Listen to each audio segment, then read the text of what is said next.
Los días parecen estar contados para el presidente de Brasil, Michel Temer. Sería el segundo presidente depuesto por un juicio político en menos de 2 años en ese país. De eso vamos a hablar hoy en Opiniones Encontradas, el modelo de corrupción que desde el gobierno de Lula, con el PT, se instaló en Brasil, sigue expandiendo sus redes y demostrando que el tema del Lava Jato o el caso Odebrecht son los que están engullendo finalmente a los últimos 2 presidentes de ese país. Soy José Buendía, gracias por estar con nosotros en este programa en el que todas las ideas se pueden cuestionar siempre que se debatan. Brasil vuelve a estar en el centro de la atención. Muchas gracias por estar con nosotros. Estamos en Opiniones Encontradas y vamos a hablar justamente de este país porque esta semana abogados brasileños presentaron ya ante el Congreso la solicitud para un juicio político contra el presidente Temer, que 2 días antes había sacado a la calle al ejército para reprimir una manifestación con cerca de 50 personas que resultaron heridas en ellas. Es un asunto complicado porque lo que parece estar en el fondo de la inestabilidad de las instituciones brasileñas tiene que ver con un tema que a usted y a mí nos preocupa, y es el de la corrupción, el paradigma de Odebrecht, de el Lava Jato, que viene desde los gobiernos del PT, de Lula, sigue engullendo presidentes en ese país y generando una crisis política como la que nuevamente se precipita el país brasileño. Para entrarle a la discusión, me da muchísimo gusto que esté con nosotros Ismene Braz, internacionalista de la UNAM. ¿Cómo estás, Ismene? Bien, gracias por la invitación. Un placer tenerte como siempre. Gracias. Ya has estado varias veces con nosotros. Sí, ya. Y creo que básicamente sobre el tema de Brasil, ¿verdad? Cuba. No, y Cuba, también en Cuba. Y Pepe Rubinstein, como todos los viernes, un placer tenerte. El placer es mío. Buenas noches. Muchas gracias a los dos. Y quizá lo que valdría la pena arrancar, Ismael, no sé cómo veas, desde tu punto de vista, ¿tú crees que los días de Temer, del presidente de Brasil, ese presidente que llegó a suplir a Dilma Rousseff después de que un juicio político la apartó del cargo, me decía Pepe Rubinstein, hace casi un año. Un año justo. Más prácticamente se está cumpliendo. Este presidente ahora tiene los días contados. ¿Lo ves también a la salida del poder? Bueno, esto va a depender mucho de la negociación en este momento, ¿no? Porque se está negociando. Creo que aquí el timing político es lo más importante. La salida de Temer va a depender de qué tan buenos sean para negociar los 3 expresidentes en vida todavía de Brasil. Evidentemente cada uno quiere que se ponga algún, digamos, bajo la ley brasileña quieren que se pongan a uno u otro, ¿no? Y aquí el asunto está en que en lo que están negociando Temer está ganando tiempo, que es la parte como complicada. ¿Por qué Temer necesita tiempo? Por una cuestión relativamente sencilla en términos de qué es lo que va a hacer, pero es muy complicada en el fondo, que es que tiene que pasar varias leyes económicas antes de que lo puedan dar de baja y evitar el impeachment como tal, aunque ya hay, como decían, ya hay 17 solicitudes, la última de la orden de abogados brasileños, que es la misma que metió la última solicitud con Rousseff y que fue la que finalmente terminó procediendo. Un colegio de abogados además al que Temer pertenece. Exacto. Él viene justamente de esa misma organización. Y esa misma organización es la que metió la última justamente para Rousseff. Entonces, aquí va a depender mucho porque hay muchas reformas económicas que tienen que entrar debido al desgaste económico que tuvo Brasil después de Lula, que Dilma Rousseff no pudo sostener. Entonces, algunas son bastante complejas, unas son muy poco populares. Aquí la única cuestión como curiosa es de que las manifestaciones han sido particularmente en Brasilia, no tanto como la otra vez que veíamos en Sao Paulo o en Río de Janeiro, ¿no? Entonces, ahí va a ser un poco la negociación. ¿Cómo ves, Pepe? La verdad es que hay 2 frentes que se abren, sigo lo que dice Ismene. Uno de los frentes es la manifestación convocada esta semana, era justamente por los sindicatos para protestar contra, me imagino, las reformas legales y la política económica de Temer, una política de ajuste, al mismo tiempo que los abogados que presentan el juicio político se están basando en la grabación del empacador nuevamente nos demuestra, nos demuestra que la utilización del chantaje y de dinero para comprar silencio que caracterizó otros momentos del Lavallato sigue siendo, Pepe, un verdadero demonio para las autoridades y para la clase política brasileña. Michel Temer era vicepresidente con la señora Rousseff. Con Dilma. Junto con Eduardo Cuneo, que era el presidente de la Cámara de Diputados, hoy preso, con una condena a cumplir por 15 años, 4 meses, orquestaron el impeachment en contra de Dilma. Realmente no ha sido popular Michel Temer, no acabó de tomar posesión.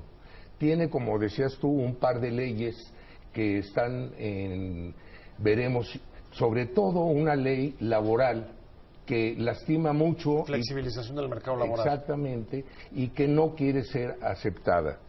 Fernando Henrique Cardoso, expresidente de Brasil, con una fama de honestidad y un presidente de vanguardia, miembro del mismo partido de Temer, ha pedido y ha dicho que la salida más propia para este trance es que abandone el poder, que haya nuevas elecciones. La gente le molesta que Temer subió sin elección. Sí, claro. Entonces no ha podido consolidar su mandato, no es popular, y yo me atrevo a vaticinar que ya prendieron la mecha, y si yo tuviera que apostar, yo sí creo que va a haber un impeachment en contra de Temer. Parece que en esto los dos coinciden, pero eso ya será muy peligroso, porque 2 impeachment seguidos... En un año. O sea, en un año, sí, exacto, sí. Porque el 16 de mayo es cuando sale Rousseff. Qué facilidad, ¿verdad? Cuando en Venezuela están tratando de manifestarse y lo difícil que es. Claro, pero aquí el asunto es que esto llega, digamos, igual que el caso mexicano, esto llega muy profundo, porque lo que dicen los hermanos Batista es, dimos sobornos a 1.800 políticos de 27 partidos en Brasil. Entonces, esto va más allá de 1, 2, 3 partidos, o sea, son 27 partidos en el cual básicamente esta ola de corrupción se está llevando a prácticamente todos los partidos. Entonces, eso es más fuerte. Los hermanos Batista aportaron dinero a varias campañas de todos los partidos. Es la tercera empresa más importante en este momento en Brasil. Una empresa de cárnicos. Una empresa de cárnicos que tiene problemas hasta con China, porque una de las razones por las que empiezan a investigar todo es por China, porque les llega la carne contaminada. Y entonces empiezan a ver todo cómo se empieza a encadenar y dicen, es el 10º caso de corrupción desde que empezó lo de Dilma, es decir, son casos muy fuertes. Es que, me parece muy interesante lo que está diciendo Ismene. A ver, ¿es una crisis, digamos, de dos de los últimos presidentes, o es que lo que está en juego es el paradigma, el modelo de financiamiento de las campañas que ha traído? Algo a lo que inteligentemente dijiste.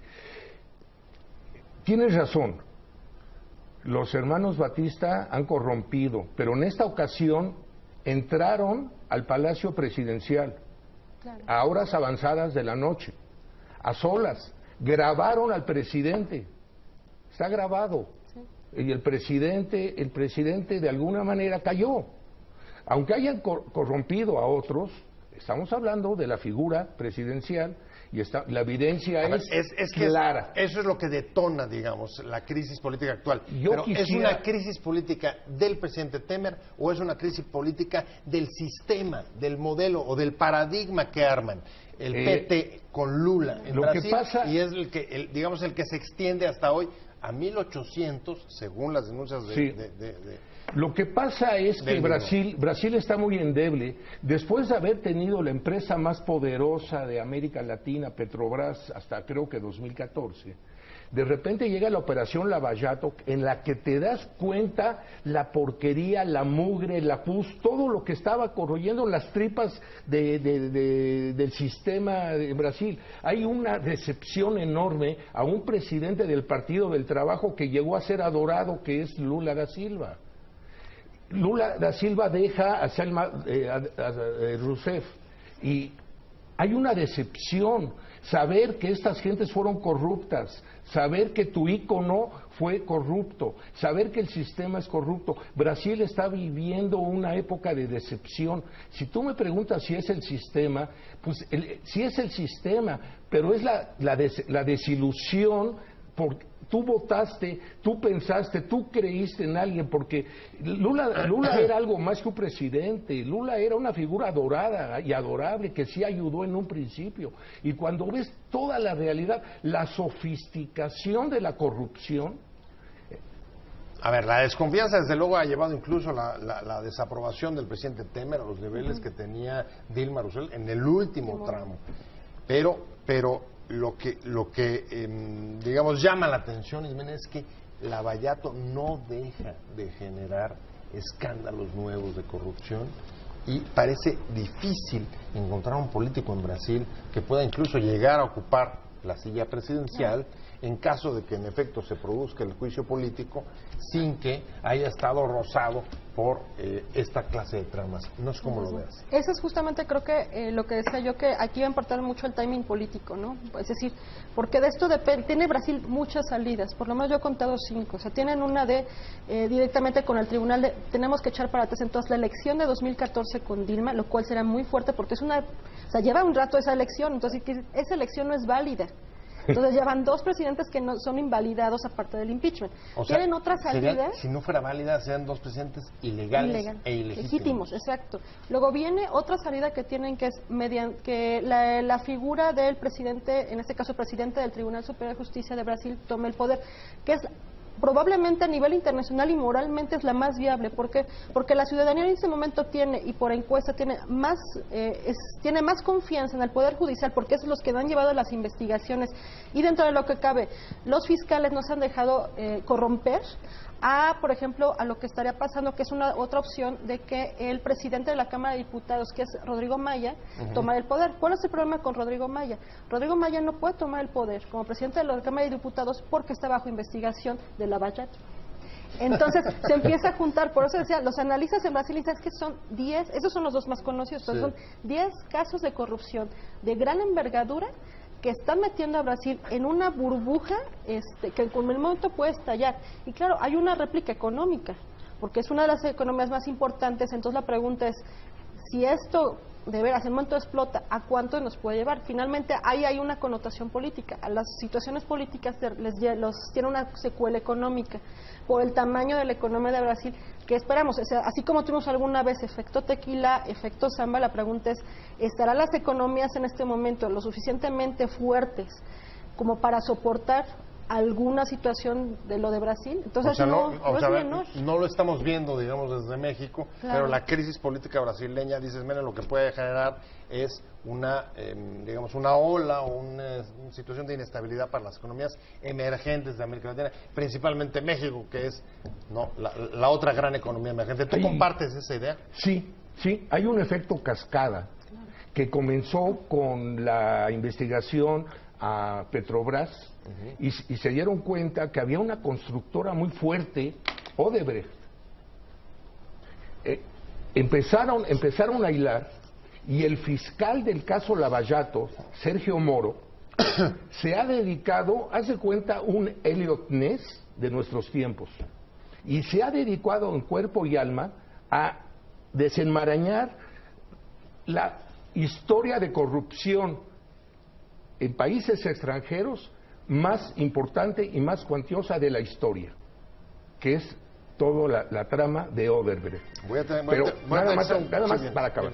Sergio Moro tiene la firme intención de terminar con esta investigación en diciembre de este mismo año. O sea, lo que haya sido, lo que vaya a ser, pero llegar a las consecuencias finales en diciembre de 2017. Pues todavía tiene buena parte del año, y voy a tener que hacer un corte comercial rapidísimo, pero ahí dejas apuntado una diferencia importante respecto a otros países de América Latina. Estoy pensando en Venezuela y estoy también pensando en México, y es la operación, digamos, de los equilibrios de poder en Brasil y el papel de las fiscalías, el papel de los fiscales Moro para poder entrar a corregir las desviaciones y exigir rendición de cuentas a a los presidentes, a los últimos dos presidentes, algo que lamentablemente en nuestro país estamos viendo, pues un asunto que está bastante detenido por la incapacidad o la imposibilidad o la desidia, o como le quieras llamar, de nombrar fiscal anticorrupción. Estamos en Opiniones Contadas, 2 minutos de corte y volvemos, no se vayan.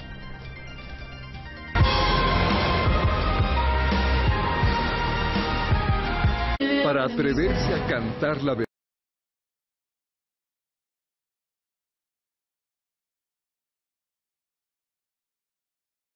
Estamos hablando de la nueva faceta de la crisis política que arrastra a Brasil ya hace varios años.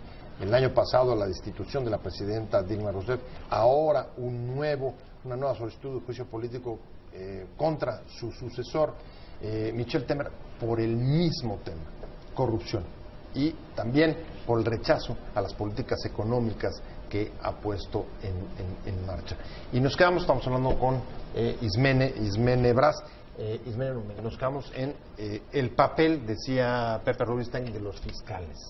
Sí, me parece que esa es como comentamos ahorita fuera del aire, es una gran lección para México. Se le ha dado mucha fortaleza a las fiscalías. En este caso, los fiscales que han estado persiguiendo estos casos han tenido como plena, digamos, o valoraría en comparación a la situación previa, han tenido plena libertad de investigar. Tal vez así que, como mencionaba, el presidente de la Cámara de Diputados está en investigación, ¿no? Metió investigación a Rousseff, metió investigación, incluso recordemos que esa investigación de Odebrecht da hasta México. Dan varias islas, paraísos fiscales, dan varias partes del mundo. Entonces yo creo que esta fortaleza es lo que evidentemente a nosotros nos faltaría todavía, ¿no? ¿Y qué es lo que eso? Lo que está creando es condiciones de equilibrio de poder. Porque es decir, como alguna vez una frase decía, cuando estaba pasando lo de Trump, será muy presidente Trump, pero no se puede brincar la Constitución, ¿no? Y entonces eso al pueblo que le da una garantía. Y claro, creo que esa es una lección a nivel internacional. Creo que por eso también, aunque digamos, sí está, digamos, no en comparación a Venezuela, pero sí está Brasil en las notas internacionales, finalmente el hecho de que decir hay una fiscalía fuerte, hay un poder judicial fuerte, eso nos da cierta tranquilidad, incluso a nivel de mercados internacionales, como para que no venga la OEA y diga, a ver qué pasó, a diferencia de lo que está pasando en Venezuela, ¿no? Aunque también, fíjate qué doble mensaje, porque esta misma semana vimos a un presidente acusado de corrupción, que a pesar de eso se hace un cerco militar, o trata de hacerse un cerco militar, claro, y dice, y me aferro además, y no voy a dimitir, y si se manifiestan en la calle voy a reprimir. Sacó a los soldados a la calle, al mismo tiempo que tienes justo el otro mensaje, el de aquí hay equilibrio de poderes y hay la garantía de que los que corrompen o los que transgreden la ley serán sancionados, y ya vamos para 2 presidentes. Eso es una garantía sin duda para los brasileños. ¿Cómo conciliar esos dos mensajes, Pepe? Las marchas que hubo en Brasilia esta semana puedes hablar de 10,000 de gentes, o sea, hablaban de una asistencia tal que ningún ejército podría enfrentarse porque los resultados serían enormes. Temer es de temer, porque él está aferrado a que si él se somete o si él acepta, obviamente va a perder la posición. Es muy importante que sí existe, afortunadamente, una autoridad moral, que son las fiscalías, que eso tiene que exportarse a América Latina. Pero más que moral, jurídica, o sea, porque está metiendo pero de a nada, la cárcel a la gente. sirve, porque moralmente les estás dando un poder, porque sabes que son gente honesta. El caso Odebrecht, estás hablando de una corrupción de aproximadamente 780 millones de dólares que fueron repartidos en América Latina en 11 distintos países. Y la lista de los involucrados se va a dar a conocer a principio de junio. En junio, la PGR, entre paréntesis, recibiría la información efectivamente que tiene de los fiscales brasileños sobre el presunto involucramiento de políticos mexicanos, claro, y entre ellos el director de Pemex, ¿no? Lozoya. El exdirector de Pemex. El exdirector de Pemex. Estamos hablando del caso Odebrecht, que no creo que sea la excepción, o sea, ha de haber otros contratistas. pero estamos hablando de 10,5 millones de dólares que se repartieron. Si se repartieron, obviamente se repartieron arriba. Digo, no se repartió al de la entrada, ¿verdad? No deja de llamar de veras la atención cómo se hizo ¿Cuánto dinero? ¿Cómo se hizo este modelo, este paradigma, el paradigma Lavallato? Ismene, ¿de dónde sale? ¿Son las necesidades electorales las que crean, digamos, el monstruo este de financiamiento irregular? Yo creo que se fue acumulando varias situaciones. O sea, llega Lula con un plan muy fuerte, debemos empoderar a las economías, a las empresas brasileñas. Un plan que no se veía tan fácil, que estaba como entre algunos beneficios fiscales, beneficios directamente en recursos, que es el mismo caso de las empresas estas de cárnicos, empoderar a Brasil, a Petrobras, y finalmente vía el caso de las constructoras. Bueno, no es tan fácil eso, ¿no? Finalmente hay que estar otorgando permisos por aquí, por allá, facilidades de inversión. Entonces empieza, que es un modo lamentablemente muy latinoamericano, ¿no? De voy dando prebendas para solucionar cosas en la práctica, y esto yo creo que en algún momento se les va completamente de las manos, o es ¿no? el tema de la gobernabilidad, porque buena parte de esos recursos se utilizaron, como lo está haciendo Temer, para comprar silencio, para comprar lealtades en el Congreso y justo para poder pasar leyes en gobiernos divididos en los que el PT no tenía en un principio la mayoría ni había logrado armar una coalición de gobierno. Son víctimas de su propio juego. Ellos establecieron las reglas. En este caso sucede que incriminan a Temer porque su ex socio Eduardo Cunha, que era el presidente de la Cámara de Diputados, ahora preso por 15 años. Preso desde diciembre pasado, ¿no? Pero le están queriendo, o le pagaron como $630,000 para que guarde silencio, porque puede involucrar a Temer. Están pagando sobornos para callar a aquellos socios que puedan hablar, con los que mordieron juntos. Sí, entonces, entre ellos mismos se están desgarrando. Y obviamente esto, cuando empiezan a perder el piso, es cuando comienza a haber la inestabilidad. Es que lo que se rompió es el pacto de impunidad. El pacto de impunidad lo rompieron los fiscales. Exacto, el pacto de impunidad lo rompieron. El caso de la familia Batista, que es este caso de los cárnicos, los encuentra la fiscalía, les empieza a armar el caso y les dice básicamente: o me cooperas o vas a la cárcel. Y claro, coopera haciendo esta situación de entrar y hacer una grabación pues hacia el presidente. Y acto seguido ellos salen a Estados Unidos con el beneficio de la fiscalía. Entonces, evidentemente yo creo que aquí hay que volver al punto. O sea, la fiscalía tuvo el tiempo, tiene los medios, tiene digamos, todo el entramado para armar bien un caso, que es, por ejemplo, lo decíamos, las grandes lecciones para América Latina, que acá no se permite luego armar bien los casos y luego son hasta por tecnicismos por los que sale la gente o se echa para abajo, ¿no? El punto es de que, por ejemplo, el caso de la familia Batista, pues termina siendo parte de todo este entramado de la política en términos generales, ¿no? Entonces, la primera pregunta de, bueno, ¿esto es un síntoma del sistema político, es una situación de los dos últimos presidentes? Pues es de todo el sistema, pero también tiene que ver cómo Lula vislumbró que las empresas nacionales llegaran al poder, digamos, en términos económicos, y entonces ahora se generó un círculo vicioso, porque Lula llegó con varios partidos, entonces ahora había que dar pago a todos esos partidos. Para mantener una coalición de gobierno. Nueva crisis política en Brasil esta semana, manifestaciones, represiones en las calles y sobre todo nuevamente la solicitud de juicio político para el presidente Temer. El pacto de impunidad se ha roto y el paradigma del modelo de corrupción política y financiamiento de campañas y sobornos para mantener la gobernabilidad está en la picota. Nuevamente estamos hablando con Ismene Braz de la Facultad de Ciencias Políticas de la UNAM, internacionalista, y me quedo contigo, Pepe. El pacto de impunidad es el que parece haber acabado, digamos, con el paradigma que había asegurado la estabilidad brasileña de las épocas doradas. Cierto, pero en esta ocasión es este pacto de estabilidad, porque lo puede romper al que corrompieron, pero difícilmente lo rompe el corruptor. Y en este caso, el delator es el corruptor. Marcelo Odebrecht, para poder bajar su condena de 19 años, 4 meses, está soltando la sopa. Y de ahí viene quiénes fueron los que recibieron y cómo se van a negar si él fue el que se los entregó. O sea, no son los que recibieron los que están confesando.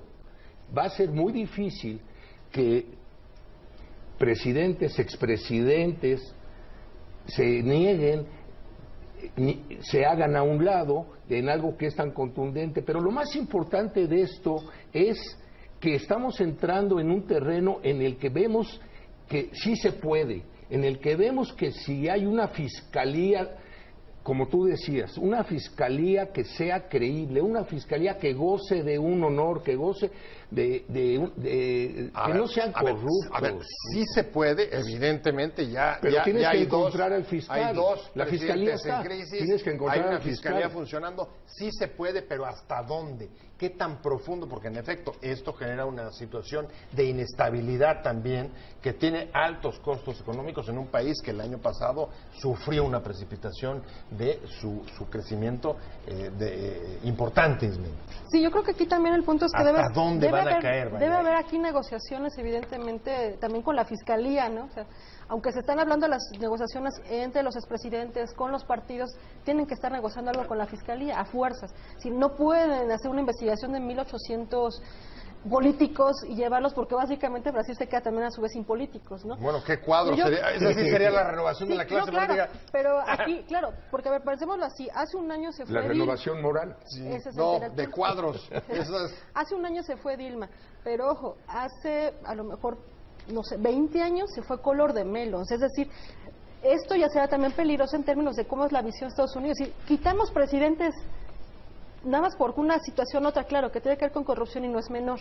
Claro. ¿no? Pero es también no da una buena imagen el hecho de estar, ya serán 3 impeachment en un plano en 20 años. Pero lo más grave, dos los últimos. En el último año. Entonces yo creo que también, insisto, ahí tienen que ver con quiénes sí se van a ir, con quiénes no, quién es mejor meter a la cárcel. Los batistas ya están dando información de este último caso. Y también yo creo que hay un punto que ya lo comentamos, pero habrá que analizar un poquito más, me parece a mí que el hecho de haber mandado sacado al ejército a las calles fue el gran error de Temer en esta semana. Claro. Es decir, un país que tuvo una dictadura con militares en la calle, evidentemente luego regresó la situación que tuvieron alguna vez. Y lo dijeron los propios partidos políticos. Los que vivimos la dictadura y vimos a militares en la calle, no nos parece esto. Tan es así que en menos de 48 horas ya lo he hecho para atrás, diciendo, esta no va a ser la forma. ¿Y su partido no lo apoyó? Claro. Porque aparte tienen la policía militarizada en Brasil, es decir, que no es es diferente a nuestra policía. Claro. Pues claro, este tipo de situaciones no le han ayudado a Temer. El hecho de que está anunciando de no me voy, tampoco le ayuda. Entonces, tiene una situación ahí la Fiscalía que seguramente va a valorar no solo en términos de justicia, sino en términos también políticos. Es decir, también se requiere un equilibrio. No va a ir las cabezas fuertes probablemente a recuperar el poder, pero entonces tiene que ir alguien. Entonces, es muy delicado este momento de quién va a ir. Pero por otro lado parece que debe estar casi en oferta esa silla. ¿Quién crees que quiera tomarla? A mí en lo particular, si Sergio Moro llegara a ocupar esa silla, siento que la llenaría, porque ha demostrado que es una gente honesta, que es una gente proba y que es una gente que está comprometida con Brasil. Y en cuanto... aunque al mismo tiempo sería complicado que el fiscal que los metió a todos bueno, tuviera aspiraciones indebidas. Cierto. Tendría que surgir alguien con características similares de probidad. Dilma quiere recuperar a Lula. Bueno, el mismo, claro. ¿Lo ven viable eso? Pero legalmente no puede ir, por ejemplo, Moro. O sea, tiene que ser alguno... O sea, el Poder Judicial. Bueno, al decir Moro debía haber dicho un Moro. Exacto, alguien con esa... Claro. Que digamos que moralmente se vea como una persona respetable. Ximena, tú hablabas de la imagen. La imagen es una moneda de dos caras. Claro. Porque por un lado sí, es la imagen de que 3 presidentes se han ido desde 1992. Pero aquí el que la hace, la paga. Claro. Y somos un país de leyes. Y nos puede doler y nos puede costar. Pero somos gente finalmente honesta. Ahora, algo desde luego pasa, no solamente en América Latina, sino también en Estados Unidos, porque las demandas, y con esto voy hacia el final, las demandas de juicio político en Brasil se dan ahí, pero también se dieron en los últimos tiempos en Venezuela con la petición de revocación de mandato a Maduro y, por supuesto, en Estados Unidos, en el mismo Estados Unidos, ahí están los que piden juicio para Donald Trump. Se está moviendo la región. Sí, eso no es menor, digamos, el hecho de que, digamos, o sea, Donald Trump dice, bueno, él está haciendo obstrucción de la justicia, lo cual es santo y sacro en Estados Unidos, es lo mismo que llevó a Rousseff, porque aparentemente el argumento principal contra Rousseff era, ella estaba obstruyendo a Moro, ¿no? Y entonces, pero ahora acá tenemos otra situación distinta, es decir, ya tenemos una grabación con la voz del presidente que dice que se pague, ¿no? Entonces tenemos una serie de circunstancias, y también, ¿no? también hay un tema de obstrucción de la justicia. Exactamente. Bueno, pues yo quiero como síntesis, en dos palabras, en dos palabras, todo esto que estamos diciendo descansa en la sociedad civil. Claro. Simplemente el que la sociedad civil sí cuenta, la sociedad civil se manifiesta, exige, y si llega a haber algún impeachment, y si llega a ver... Y te agradamos, y en la división de poderes ya me voy. Muchas gracias, Pepe Rubinstein. Pues ya se me acabó el contigo. tiempo. Ismene Gracias. Braz, muchas gracias a ambos. Nos vemos el próximo lunes aquí, 7 de la tarde de Ciudad Imagen. Que le vaya bien, tenga un buen fin de semana.